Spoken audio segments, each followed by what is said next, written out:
by unannounced. But then again, neither did solicitors. Then who? FBI, Miss Miller. The person on the other side answered her unspoken question, the voice deep and masculine and ringing with authority. I need to speak with you about your sister. Lauren's hand was trembling so hard, she fumbled with the lock. Maybe he's here to say the call was a mistake, a wrong number, or a cruel prank. She didn't care which, as long as Rachel was alive. Heart racing with the surge of hope, Lauren opened the door and peered at a tall, solidly built man wearing a dark suit and sunglasses, despite the swath of clouds. Wind-ruffled, neatly trimmed dark brown hair frosted with silver, and the tips of both his nose and ears had reddened, proof that the forecast blue norther had brought the cold Canadian air mass well into Texas after all. Miss Miller, he said, opening a thin black leather case he'd pulled from the breast pocket of his suit jacket. I'm Special Agent Brent Durant, from the Oklahoma City field office. I'm sorry to bother you at such a difficult time, but— It wasn't her, Lauren blurted, shivering in the draft and barely glancing at the badge and ID, or wondering what a federal agent from Oklahoma City would be doing more than 200 miles from his home turf. That's why you're here, right? Because the Austin police messed up. Shaking his head, he explained. I've been part of a joint task force with members of the Austin PD, so they knew I'd be in this area.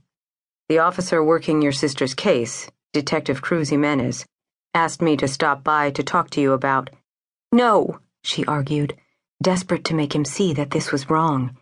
Impossible. She had spoken to Rachel only a few days earlier.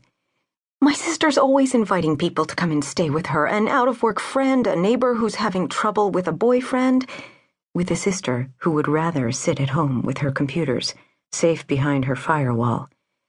The agent pulled off his sunglasses, the compassion in his brown eyes and his silence speaking volumes.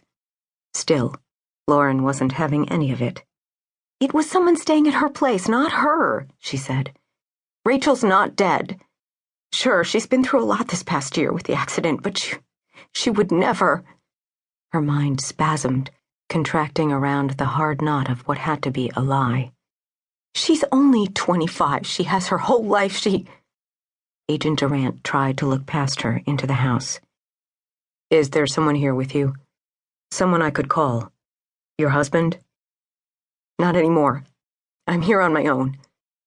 Soon after she'd driven halfway across the country to deal with her late father's estate, her husband of 4 years had informed her that there was no need to come back. Have you called anybody yet? Told anyone about your sister? Concern lined the agent's expressive face, a handsome face, and one she sensed was younger than the early frost of gray suggested.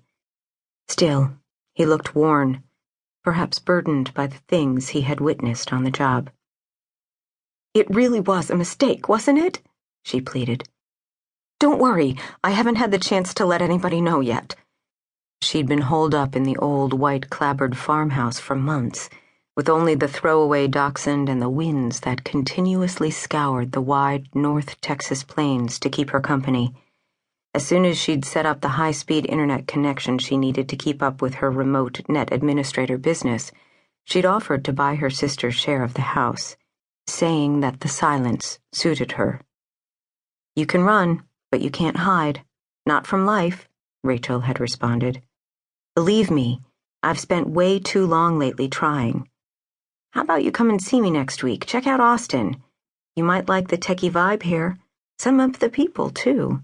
And I wouldn't mind a roommate for a while if you're up for it. It might be better if we talked inside. Agent Durant rubbed his arms against the crisp chill, and she noticed the small puffs of steam rising off each word. Mind if I come in? Lauren shushed her growling dog just before a gust drew her attention outdoors, where a flurry of dried leaves rattled against the dark blue sedan he'd pulled into the driveway. The same cold wind bent over the prairie grasses in the front yard and the field across the street. Though it wasn't quite 9 a.m., the leaden sky was quickly dimming, whispering a